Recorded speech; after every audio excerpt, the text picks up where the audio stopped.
Hello and welcome to the Emotional Endurance Movement. This week's episode is dedicated to your one friend who's really learning how to sit in discomfort. I just want to make things better for them. I just want to fix this. I just want to take it away. But I know that by doing so, I take away a large part of their agency and their growth. And so it's important to learn how to sit in that discomfort. You know the one. Oh, I know the one. Oh, and welcome to the Emotional Endurance Movement, the only podcast, web series, mental health variety show that actually cares about you building your emotional endurance. Thank you so much for joining us. I'm Laurie Sharp-Page, your Chief Coping Officer, and here with me, my co-host, our behaviorist at large, and someone who's getting ready to have her mother live 3 minutes from her. It's Crimson McDonald. Howdy, y'all. Care to elaborate on the bonus statement today? Yeah, so my mom just bought a house that's literally 3 minutes away from us. So we are going to have the true Midwestern dream of having Granny right around the corner. I love it. Yeah, it is really good and a lot of work to get you there, but I think just such an awesome decision for you all overall. And I can't wait to hear how it impacts your emotional endurance. So with that being said, I guess it is time for us to share with you emotional endurance index scores for this week and where we're at. Crimson, would you like to get going? Sure, Lori, and honestly, I took it and I haven't looked at the trending data, so we're going to look at it together. So Awesome. I am up from last week, which is great. It was a tough week, a lot of environmental stuff going on, and looking at this, environmental stuff is still happening.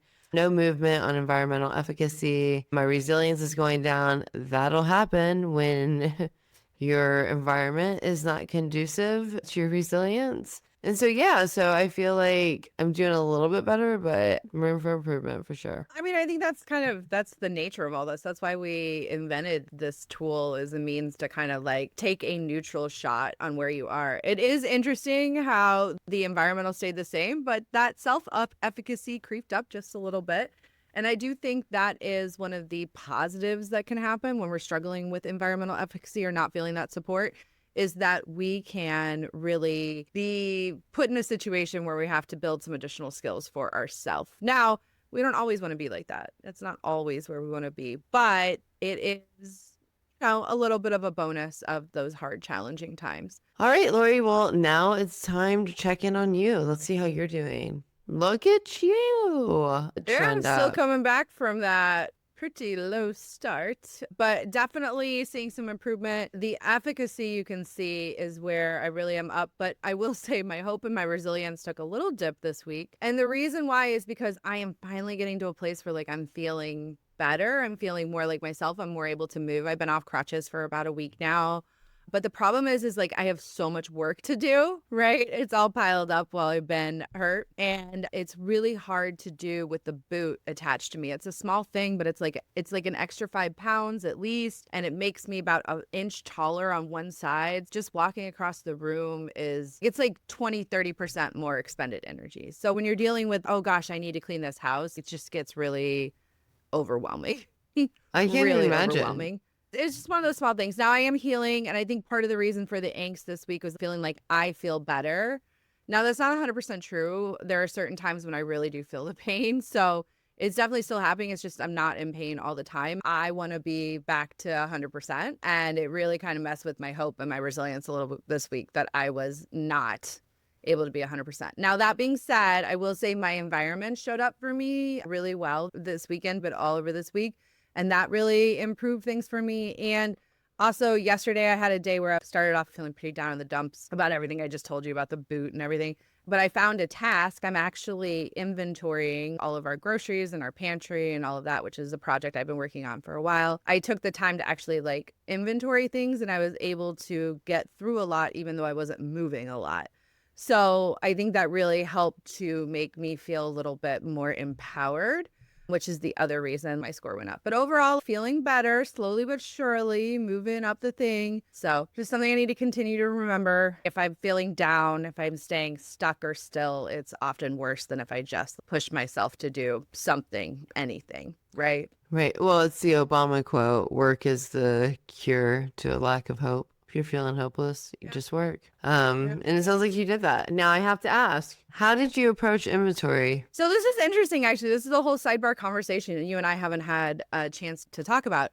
I actually developed an app with Claude to do our inventory management, and I've been playing around with it.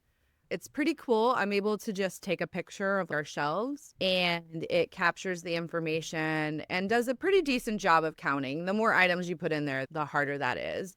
I'm about way through our dry goods and our canned goods.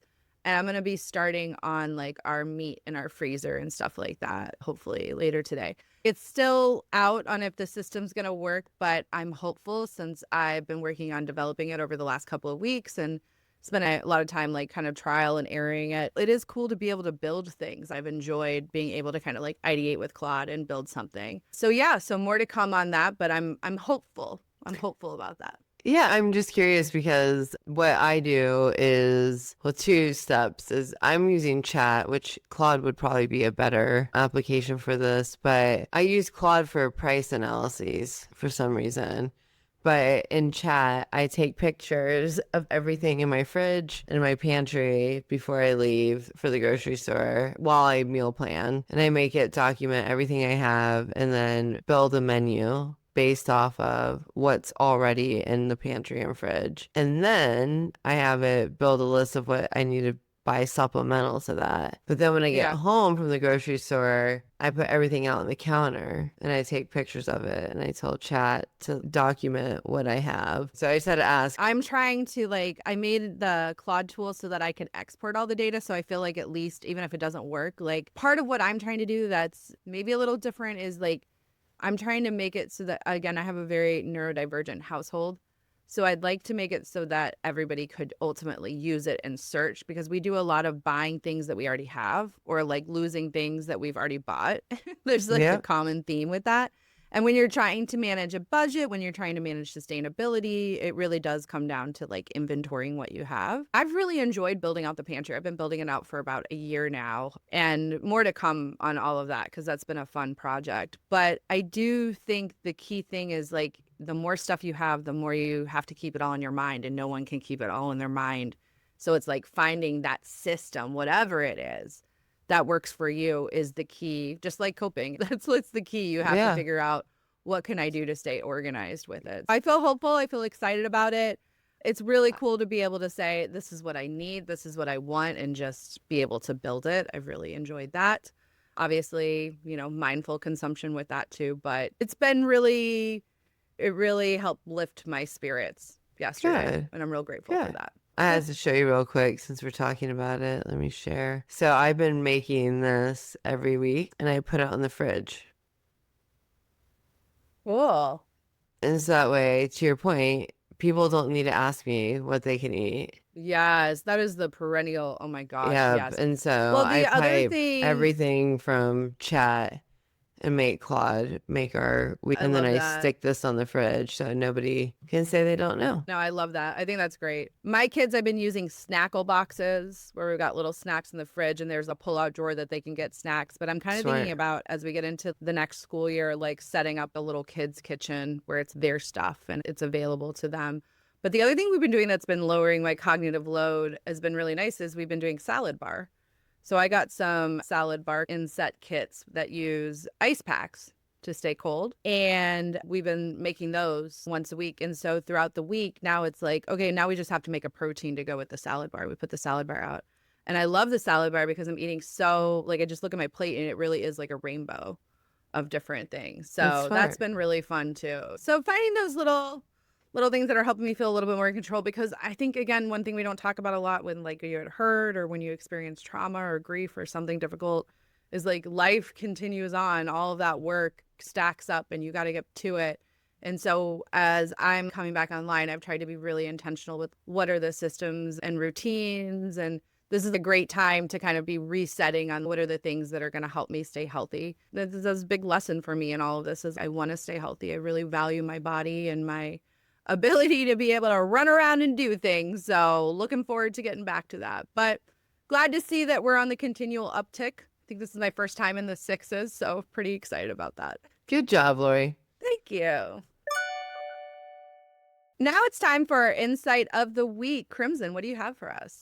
All right, Laurie. Well, this time I'm not going to shock you because I went all philosophical on you. Because I went back to the roots, dude. I went back to Plato. So I'm sure you know this quote. Weren't you a Oh, philosophy? Why do I feel like you were philosophy? it's a little confusing, but I have my undergraduate is in interdisciplinary studies and it's a bachelor's of philosophy. It's not a Okay. bachelor's of arts. It's not a bachelor's of science. It's a bachelor's of philosophy, which is a rarity. Interdisciplinary programs are very rare Yeah. now, but you're going to hear from me a million times how much I feel like it helped me become the unique dynamo I am today. So, yay, interdisciplinary studies. We should value that skill set more. All right. So we can easily forgive a child who is afraid of the dark. The real tragedy of life is when men are afraid of the light. And I love this one because encouragement in this day and age kind of feels naive. Like, I feel like we are living in a negative time of history where it's cool to be negative. And I feel like being positive or even encouraged makes you sound like a jackass when there's a lot that comes from it. Because I just think after a decade of, and it's been longer for others, but of a macro from global economics to, I mean, we had the damn plague. I mean, we've had everything hit. And I think all The of us vibes are, have been catastrophic. the vibes have been once in 100 years. And so I do think, and I lived this way pre the 10 years, which is why I don't want to like tie it to the macro world because I think we do this at the most micro level. But sometimes I know I feel like if I even get encouraged, that's an invite to like slip the rug out from under me, if that makes sense. Like it's like It almost does. my nervous system is adapted to this hypervigilancy that like it won't leave because it feels like if it leaves it, then it's open to risk of like the disaster that's coming, even though I have no reason to think there's a disaster. And I just felt like Plato captures our distrust or lack of safety and the positivity and the good things that there is out there. Maybe we're not afraid of failure as much as we're just afraid of the good stuff happening. I have a clinical and a mythological response to what you just said. So, what you're talking about, clinically speaking, is called hypervigilance. And hypervigilance is, and I hate to say it, it is a dysregulated response. It's a sense that above being present in this moment, it prioritizes being like a step ahead to be able to respond to any potential threat that may present in the present moment. So it's not you existing in the present, it's you existing in the anxiety of the uncertain future. Okay.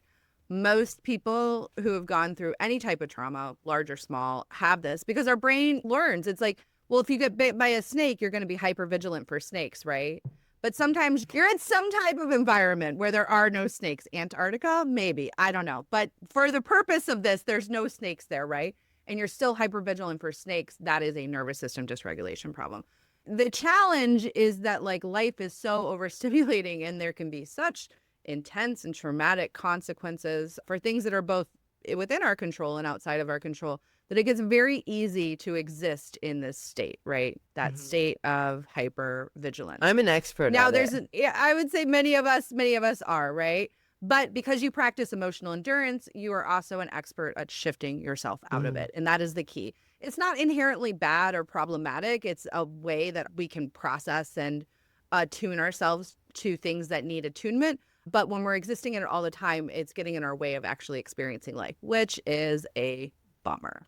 Now, the mythological part of this is, have you heard of Cassandras? Yeah. So a Cassandra is someone from, I believe, Greek mythology who was able to foresee the challenges of the future.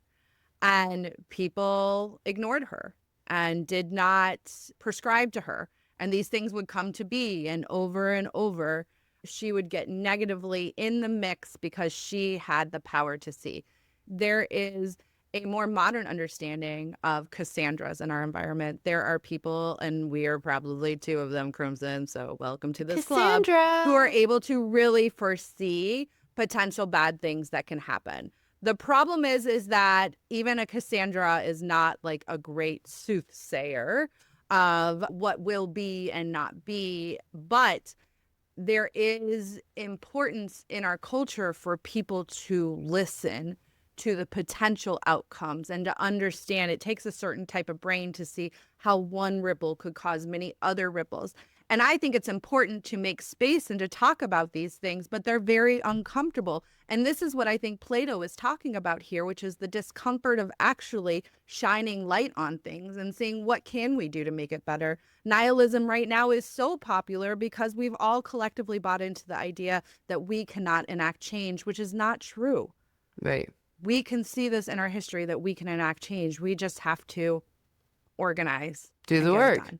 So this is what this means to me. And I think Plato is correct. There are things going on, small things going on in my life right now that this morning I was meditating and I was like, we need to shine some light on that. I don't really want to. Doesn't really feel great. But I understood through my own reflection and process that not doing so is going to cost me more than just being like, all right, let's have the difficult conversation. Let's get the uncomfortable news and let's move forward with whatever that may be. Yeah. Instead of just staying in this quagmire of not really doing anything. Agreed. Did I use quagmire right there? I had a lot of big words in that. Yeah, last that was a little good then. one. I think vocabulary, you get an A plus for sure. Yes. And that is my interdisciplinary studies education. Thank you. It's a good pitch for it, Laurie. I mean, I think it's a sad thing to go. It's an important skill set and a very human one too. Yep. So it is sad to see it be devalued. Yeah. Well, I'm glad you got that degree while you still could. And now it's time for a word from our feeling of the week, which is going to be encouraged. And the last couple of weeks, we've been choosing words that not only resonate with where we're at in our business of selling emotional endurance to both individuals and leaders and teams and the whole gamut, but also to what's trending on Google Trends. And we found out that encouraged and encouragement was like high this last week. And we kind of felt encouraged because of some exciting news that we'll be sharing soon with you all regarding a product and supplemental support service that we're going to be offering. Cope 365. So stay tuned for that. Encouragement is really this feeling that like the seeds you're planting now are going to have some meaning later. That's the way I think about it. What's the actual definition of the feeling encouraged? All right, Laurie. Encourage is the feeling of a renewed confidence, hope, or determination after receiving support, reassurance, or a reminder that progress is still possible. I love that. Progress is still possible. And I think this is an important feeling for all of us to try and be cultivating right now, because there are a lot of people, places, and things that are saying no more progress can happen. I just don't believe it because we're all like a pretty gritty bunch, you know? Well, and I think sometimes encouragement is seen as pretending life is easy, but really it's kind of borrowing hope from the future, right? Like, I think maybe even the past too sometimes, you know, thinking about like other hard things and experiences and times that we've been through. So yeah, I do think there's a little bit of that, like encouragement may not be about like this present moment. It may be about that hope for the future or that experience from the past that really maybe informs having more hope or resiliency here. But as you've seen from my emotional endurance index scores, like I've been up and down, but I do feel hopeful. I do feel encouraged that things can still work to be better, to be more progressive. I mean, honestly, just less chaotic. I feel encouraged this week. I'm feeling more encouraged each week. I really do. Sometimes we just need to be reminded what we're capable of and what we've been through. And so at the macro, I look at what we've been through as a society and I know we can get through it. I'm encouraged by other people taking action, and I'm encouraged by just our movement of being resilient humans, able to face what life is throwing at us. 100%. 100%. So thank you for being part of the movement. I hope you feel encouraged too this week, or if you don't, I hope you can work to find a place to cultivate that encouragement a little bit more, because you deserve to feel the positive energy of encouragement as well. With that being said, that is all from this week's feeling of the week. Encouragement. All right. For this big show and tell, we're doing something a little different in that we are bringing hopeful memes to each other. So, Crimson, what meme you got for me? Oh, I had several, but I would like I can to see. start with my favorite, which is David from Schitt's Creek. Oh, Okay, yeah. well, that's really encouraging. And I know it's kind of in smart ass tone, but isn't it adorable? David is just like the best. One of the best characters of all time. Oh, One of the it best was characters great. of all time. So that one was new in my book. The other new one that I had never seen is this weird ass lemon or orange saying, "Do it." And I picked that It one looks because like it's creepy. No one's getting encouraged from that. it is sending a message of terror, I think. I think it's horrifying. And then my favorite is The Great Gatsby, Leonardo. You're awesome, and you know it. I send this one all the time. This is my go-to when people are down, other than my Nicolas Cage Stay Strong XOXO, because that one I feel like you need, it depends on the personality, right? Like Leo is like universal. Nick Cage, you get if I know you well enough and think you're cool enough to handle what I'm dropping. Well, thank you for sharing your encouraging memes. Go get him, Tiger. Thanks, Jesus. So mine is cheesy. Go ahead and click over, and I'll tell you all about Oh, I it. didn't look at it. The Oh, wings God. of transformation are born of patience and struggle, and it's got a butterfly. So now I'm going to tell you. Is that papyrus my most font scent too? Or the font is not a papyrus or whatever that I is? don't think it's papyrus, but it's something. It's not. I mean, girl, I got this from Google image search.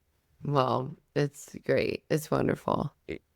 I'm encouraged by it. All right. So I'm going to tell you my most discouraging, encouraging story that I tell all of my clients. Are you ready for this? I'm ready. I'm going to tell you the story about the little boy and the butterfly.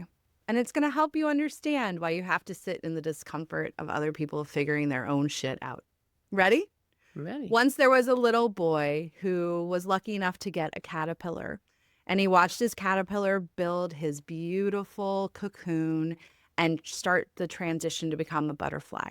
Now, the boy was in a classroom where there were other kids with caterpillars that were getting ready to break out of their cocoon and become butterflies. But for some reason, the boy's cocoon was slow. It was slower. And so he worried about the butterfly, and he wanted to make things easier for the butterfly. And so he thought, maybe I'll just peel the cocoon back and that will help the butterfly. But before he could, his teacher stopped him. And thank goodness she did, because him pulling back the cocoon could have potentially hurt or seriously injured the butterfly, because the butterfly needs to build the strength for its wings by breaking out of the cocoon. Every single person around you is doing their own work to break out of whatever cocoon they're transitioning from. And I think one of the hardest things that we experience as humans, maybe even harder than our own pain, is dealing and sitting in the discomfort of somebody else that we love really going through pain and knowing that we can't fix it and that we can only support them to do the work that they need to do to build the strength of their wings as they transition out of that cocoon.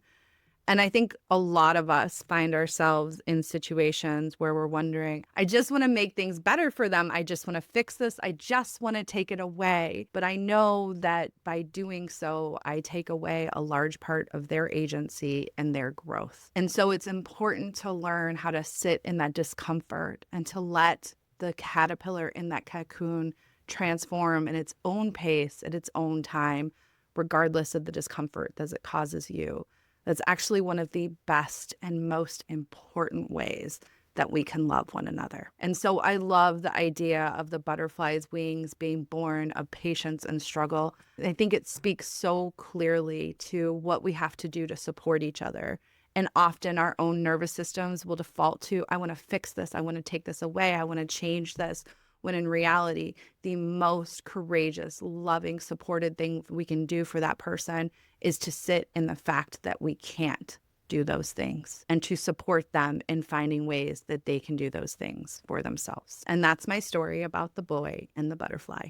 Well, that was a very thoughtful meme compared to what I brought to the table. A thoughtful show and tell compared to my awkward human mouth orange. But I love it. I mean, it's just a different take. I liked yours too. And besides, you had better fonts. Yeah, I mean, that font's pretty rough, but we'll get through it, Laurie. We have the endurance for that.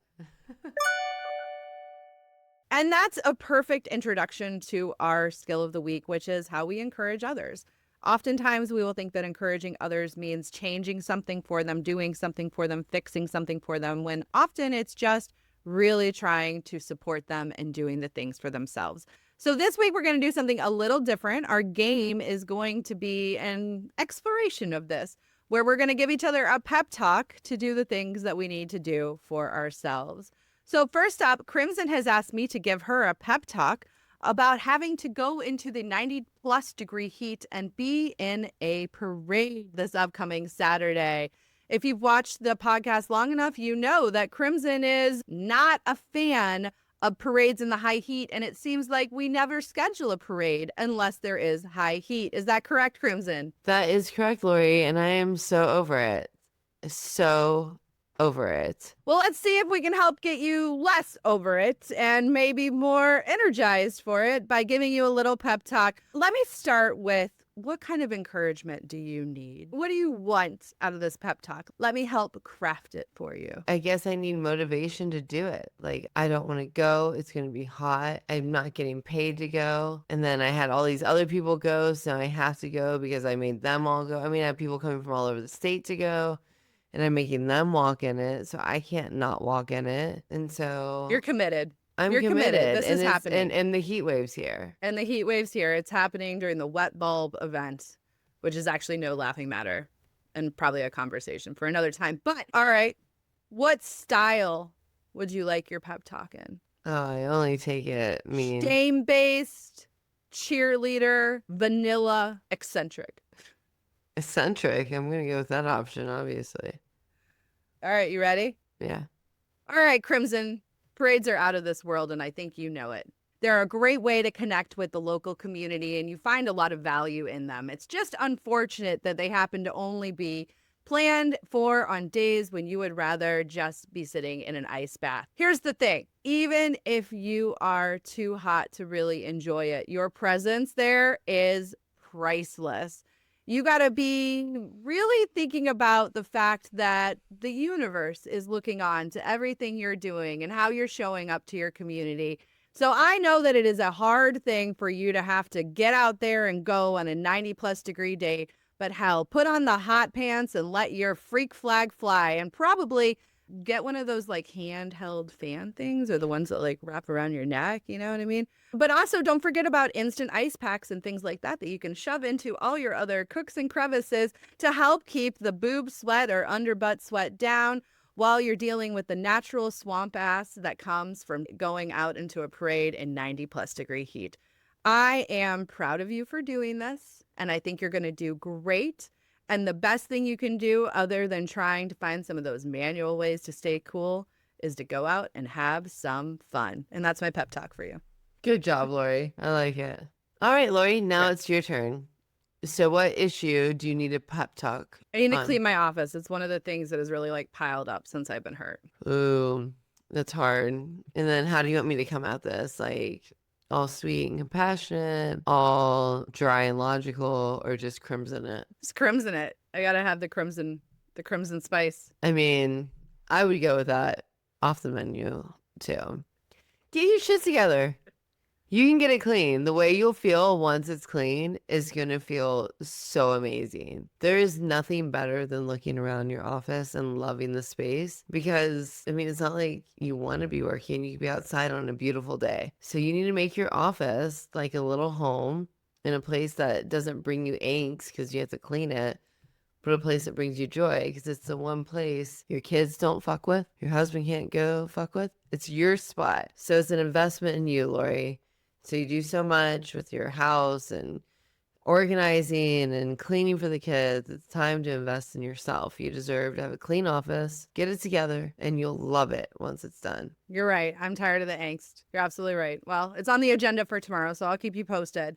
Thank you for the pep talk. That was a Anytime. good, obviously didn't try and fix things for each other. We found ways to try and support each other with the challenges and encourage each other to work through them individually, which is, I think, that's about the best support that any person can give another person. Yeah, no, I have a friend, and when I'm venting about something, she'll say, okay, am I solutionizing or listening? Which one? Yeah.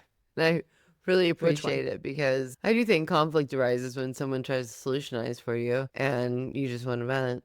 And so Yeah. it's important to, Or like, just need encouragement. Sometimes I really think, like, I do walk around my house being like, I need a pep talk, please. Like, somebody give me a pep talk, you know? yeah. And I think that there's a lot of us that are giving out pep talks that can also use them and don't ask for them. So if you're one of those people, I hope you can ask for a pep talk this week. And if you really need a pep talk, then you should email us at info@sprouting-change.com and we'll give you a pep talk, right, Yeah, Crimson? absolutely. Happily. 100%. We'll even let you choose your style. And that's all from this week's episode of the Emotional Endurance Movement. I hope that you get a little bit more encouragement in your life this week and you take a second to think about how you can encourage those around you. Make sure to like and follow for more great coping content. And we will see you next week where you bring the feelings. And we'll bring the games.